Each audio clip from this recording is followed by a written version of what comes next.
Hello, everybody. My name is Dr. Nikita, and today the topic of discussion for me is femoral triangle. Now, femoral triangle is a part of the vast subject of anatomy, and anatomy is a very visual subject. Anatomy is a subject where, if you are able to visualize where exactly is that structure, then you'll be able to understand the entire layout of it.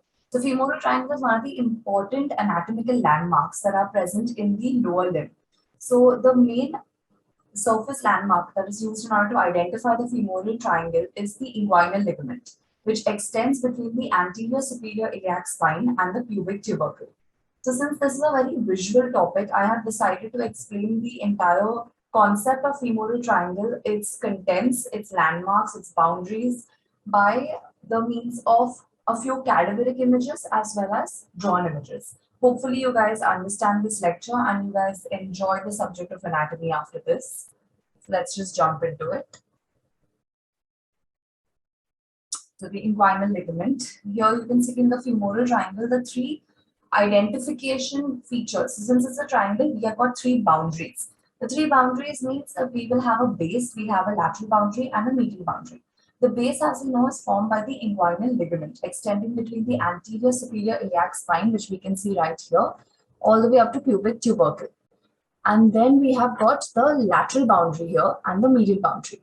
Now, when we are dissecting, it is very easy to identify the lateral boundary. Why? Because it's the sartorius muscle. Now, sartorius muscle is the only muscle in the anterior aspect of the leg or the thigh, which will cross from the lateral side to the medial side. So this forms the lateral boundary. But remember, when somebody asks you what exactly forms the lateral boundary, yes, it is the sartorius muscle, but it has to be remembered, it is the medial border of the sartorius muscle. So even though it's the lateral boundary, it is the medial border of sartorius that forms the lateral boundary. And on the medial side, the medial boundary is the medial border of adductor longus. So these three structures together form a triangle known as the femoral triangle. So what exactly is the femoral triangle? It is basically a depression that is found on the anterior aspect of the lower limb, so the upper thigh, just below the inguinal ligament. This is the femoral triangle. And if you look at it in a layman's person or like in a cadaveric image, then just beside the groin on either side, we have got the femoral triangle. This is the inguinal ligament. Medially, we know that we have the adductor longus and laterally we have the sartorius. Both the muscles medial border forms the boundaries. The femoral triangle, as we have already spoken about it, triangular depression in the upper one-third of the anterior aspect of thigh immediately below the inguinal ligament. Boundaries. Now, why am I constantly emphasizing on boundaries? Because this is very important to identify and visualize for yourself as to where exactly is this femoral triangle located. So you have to first identify the inguinal ligament.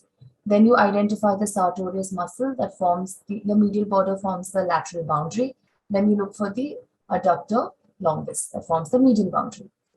It is also very important to identify what forms the floor, and we remember it from medial to lateral by a mnemonic called as API. So A is adductor longus, as we already know, which is the medial boundary. Then we have just lateral to it is pectineus. Then we have tendon of psoas major, which is present again lateral to pectineus. And last but not the least is iliacus. Now, since sartorius muscle travels from lateral to medial, crossing in the anterior aspect of the thigh, so this is a very important flexor. It flexes the hip as well as the knee. So this forms the floor. API forms the floor of this. Now there is also a cross-sectional image that is present here. In this, we basically see the cut sections of the muscles. We know we have the skin and we have the fascia lata. Fascia lata, just below that is where the inguinal ligament is formed. And then we have got the muscles that are responsible for the floor as well as the boundaries. So we have the sartorius muscle responsible for the lateral boundary. We have got the adductor longus muscle responsible for medial boundary, and from medial to lateral forming the floor, we have adductor longus, we have pectineus, we have tendon of psoas major, and we have iliacus. Just beside iliacus, or rather behind iliacus, we have the femoral nerve.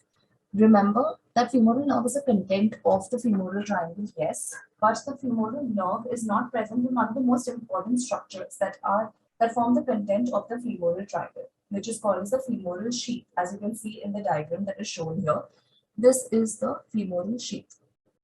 Femoral sheath is formed by two types of fascia. Anteriorly, you have the fascia transversalis.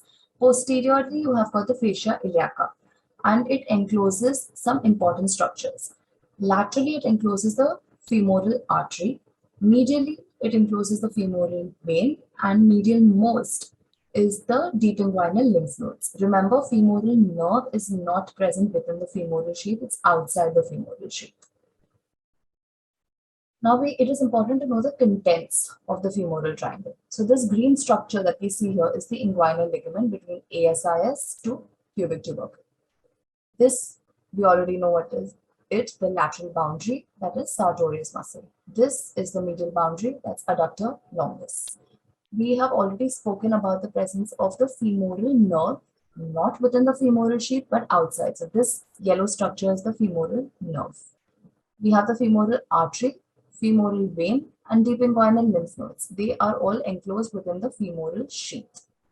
Femoral artery along with its branches. Now, the femoral artery gives out three superficial branches. You have one which goes laterally, which is known as the superficial circumflex iliac artery. There is one that goes superiorly, that is superficial epigastric artery, and one which goes laterally, that is superficial external pudendal. So, femoral artery along with its three superficial branches is a content of the femoral triangle. Femoral vein along with its continuation into the great saphenous vein. This is also a content of the femoral triangle. Then we have this very important structure here within the femoral artery, which is basically the profunda femoris, and this also gives out an artery here, which is the lateral circumflex iliac artery. Now, there's a very important nerve which forms the content, that is the lateral cutaneous nerve of the thigh. Now, why is this important? Because this has got a clinical correlation. Now, this clinical correlation is you have got nerve compression syndromes, which can cause tingling or numbness depending on which nerve is being compressed. So, the lateral cutaneous nerve of the thigh can be compressed between sartorius and iliopsoas. If this happens, there will be the tingling or numbness feeling that will be arising from the lateral aspect of the thigh, and this is called as meralgia paresthetica. So, if we come to know of any patient who is presenting with very characteristic symptoms of meralgia, we will suspect that there is a compression that is present in the lateral cutaneous nerve of the thigh, for which we will explore the femoral triangle. Hence, this makes it a very important landmark. Then we also have this, as we already know, is the superficial branch of the femoral artery, which is the superficial circumflex iliac artery, and this concludes the contents of the femoral triangle. Now, if you look at it from a broad aspect, we already have identified the femoral triangle right here. This part forms a femoral sheath which mainly encloses the femoral vessels. But apart from this, we also have one more nerve, not the femoral nerve, but we have a femoral branch of genitofemoral nerve, which is very close to the femoral artery present in the lateral compartment of the femoral sheath. Medial compartment, we already know it's femoral vein, which also gives out the great saphenous vein. And medial most, we have the deep inguinal lymph nodes. This green structure is the femoral sheath. Anteriorly, fascia transversalis, posteriorly, fascia iliaca.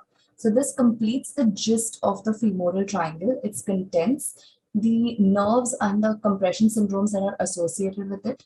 The contents are important for us to identify what kind of condition can happen here, because the femoral artery is a very important artery. If there is a blowout fracture of the femoral artery can be injured, causing excessive bleeding. So we can directly, if we know the landmarks, we can directly look for the inguinal ligament, enter into the femoral triangle, and then stop the bleeding right there, rather than trying to search if we are not anatomically sound.